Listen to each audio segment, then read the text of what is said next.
Hey guys, welcome back.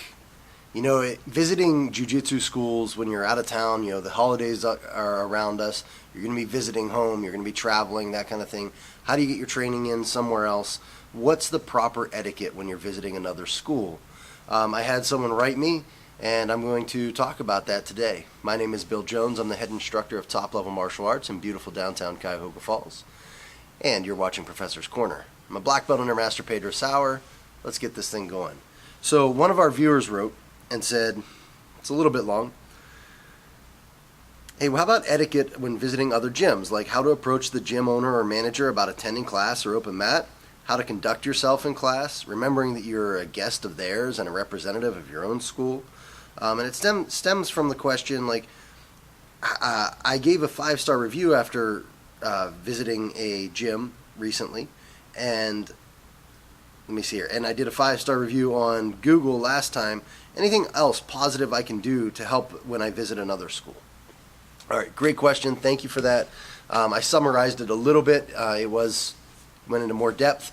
But, okay, etiquette, let's start. There's actually 2 questions here. One, what's the proper etiquette for visiting another school? And 2, what can I do to help that school out once I've visited and I'm there, and so forth and so on?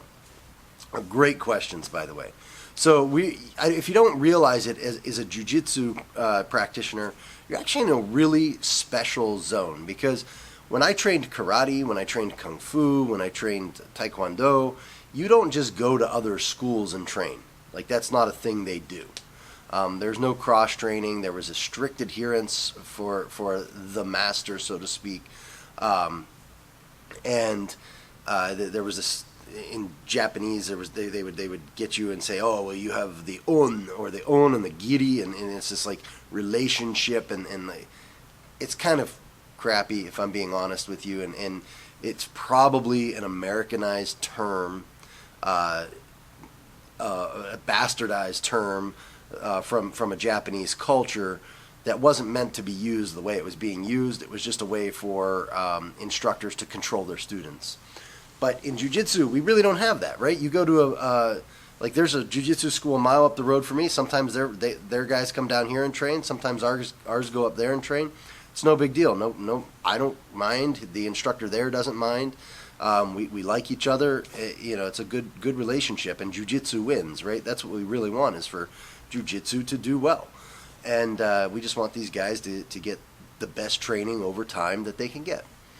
And so visiting other schools is a really important thing, and you're very lucky that you're able to do that. With that said, there is a right way and a wrong way to do it. The first thing I would say is always contact the school ahead of time. If you don't make contact with them, it's okay to walk in, but expect to be turned away. And I'm not saying that all schools will turn you away. I'm just saying that it can happen. You never know what's going on. Maybe you walk in and they're doing it's their belt ceremony day, or they're having a party or something. You never know. So contact them ahead of time. So that's number 1. Number 2, always ask what their mat fee is and expect to have one. I'll say this, most schools don't, or many schools will waive it, but expect to pay to come. I don't remember the last time I charged a mat fee to somebody, but we do technically have one, and the reason I have that is if you're coming let's say you train at that school up the street I was talking about, but you start coming to me 3 times a week, well, now you're going to start to get charged. You're taking advantage of the idea of cross training, right? And so the mat fee would come in then. But generally, if someone's from out of town and they're like, hey, I'm in from Michigan, just looking for a place to train, I have them sign a waiver and they train, and that's it. So the third part of this, how do you act? How should you treat people when you're rolling with them and when you're training? The answer that I have is twofold. First, if it's during class, if you're going to an actual class, not just an open mat, shut your mouth, do the move that you showed, and just go with it. It might be taught 100% wrong. Maybe you're in there and you're a brown belt and there's a blue belt in there who's teaching the class, and they're missing all kinds of details. It doesn't matter. It is not your job to police that. You just do what they say to do and go on with your life. It's not going to kill you. And let's be clear, that's very rarely the case anyway.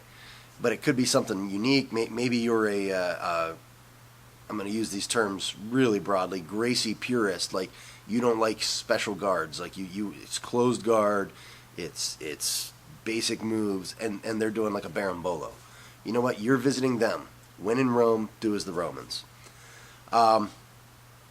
Then on top of that, like when you train, when you roll with people, err on the side of rolling too light. That is my opinion, without compromising your safety, of course. So if someone's going crazy on you and you need to just protect yourself and defend, certainly do that. But you should err on the side of rolling too light. I do this everywhere I go. I start too light, and when I train at other places, I like to go in there for like a weekend or a full, sometimes even a full week, and I start rolling very, very light because I don't know what everybody around me is used to, and the last thing I want to do is not be welcome back when I come back, and or to reflect poorly on my instructors. You know, I don't want people. I don't want to go somewhere and they're like, oh, those Pedro Sauer guys are just a bunch of jerks. They just try to kill everybody, you know, and I don't ever want that. So I always err on the side of rolling too light. Now, with that said, once you start rolling light and you start getting a feel for how everybody else is rolling, certainly you can adjust how you're training up to whatever everybody else is doing. There's clearly an expectation. So I've been in places and I start real light, and you know, I'll be rolling with the instructor. A lot of times I end up rolling with the instructor first, and he'll be like, yeah, you can go harder than this, man. I'm like, oh, okay, cool. And then we turn it up a little bit and we train.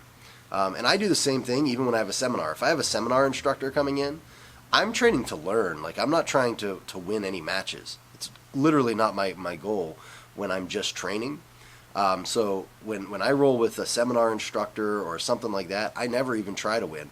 I want to put myself in situations that I find perplexing and see what they do to it. So like I'll roll and maybe it's, you know, like someone passing the De La Hiva guard or something like that. I don't know, whatever. And I'll put myself in that situation as the opposite person and say, oh man, this is how they're handling it. That's a great idea. I'll try that, right? I'm trying to pay attention to what's going on in the roll. I'm not trying to just try to win against anybody. So that's another important thing as far as etiquette goes. Always bring a pair of flip-flops so that you can be walking. You can be on them off the mat in the proper way, so that you don't have bare feet on the floor. You know, you should always have shoes on when you're not on a mat. Trying to think of some other main things. I think as far as etiquette, that's it. You know, introduce yourself to people. Never expect everybody to come introduce them to you. Always take the initiative and introduce yourself to them. That is the best way to do it.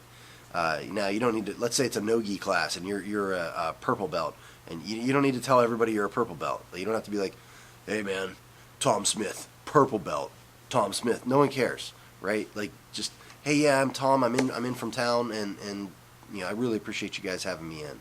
You know, just keep talking to everybody and be kind. Err on the side of kindness. Imagine that. All right. So those are some basic things that you can do to as far as etiquette goes. Make sure to do what they do, roll the way they roll, err on the side of rolling light at first, and build yourself up from there. Okay, so the next part of the question was, you know, what can I do as like a thank you or whatever? By the way, if you have any comments or observations on this, post it below. Now, I won't be doing a technique next because I'm going to do that later in the week for you. But the gi giveaway is always on every month, so anybody who comments, of course, you're entered in for the free Deferma Kimono Company gi. And you have to be a subscriber. Okay, back to what we were doing. So the next part of this was, well, what can I do to help out that school, like as a way of saying thank you? If they charge you a mat fee, I would say there's nothing else you need to do. If they don't charge you a mat fee, that's when it comes in, and I think you can do more. Certainly, always rate the school. And keep in mind that they were kind enough to let you in the door. They did not have to do that. So if you're going to rate them, make sure to rate them well. If you go to somebody else's school, they're kind enough to let you in, give them a 5-star review. If you don't feel you can do that, if you visit another school and you want to rate them, and you're like going to rate them like a 2, you're like, oh, the head instructor wasn't there, so a blue belt taught the class, and it was so. Just don't say anything. Don't give the rating. Does that make sense? It's the old thing. If you can't say something nice, don't say anything at all. I think that's the best way to go, especially for someone who, out of the kindness of their heart, gave you a place to train. And that doesn't come from experience. Honestly, I have great reviews, but that's definitely something that you should keep in mind. Don't go rating random schools poorly. That actually affects their life. All right, so the next part of this is you've given them ratings. On Google is the best, but Facebook is good. Yelp is trash. If you rate something on Yelp, just know that most of those get hidden. So Yelp is very much trash. All right, so the next part of this, if they haven't charged you a fee, consider buying a T-shirt or something from them, bumper sticker, whatever. Throw them a little cash. People do this all the time. It's something I honestly never considered until I owned a school, and I would say almost everybody who comes in here from another school, they end up like buying a T-shirt or something. They're like, well, I want to support you in some way, so here, I'm going to buy a T-shirt, or a sweatshirt or whatever. That's a good way to do it. But beyond that, there's not really a lot that you can do to help them out. Bring them a pineapple. I don't know. Just be kind. Be kind and talk well of their school. Maybe make a nice post on Instagram or Facebook that, hey, I was at, and then tag the school in it. What a great time. Word of mouth is one of the best things you can do, especially on social media, because if you think about it this way, whatever school you train at, you've probably told friends about it and said, yeah, you should definitely train here because it's great. And your friend's like, yeah, but you guys are crazy. However, if you leave reviews and make comments on social media, now you're reaching hundreds and thousands of people, and that's a better way to kind of give them a referral.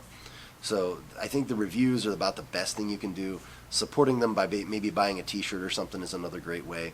But that's about everything. That's really all I have on this. As far as the etiquette goes, don't be a meathead. Don't go in there trying to submit everybody. Train to learn.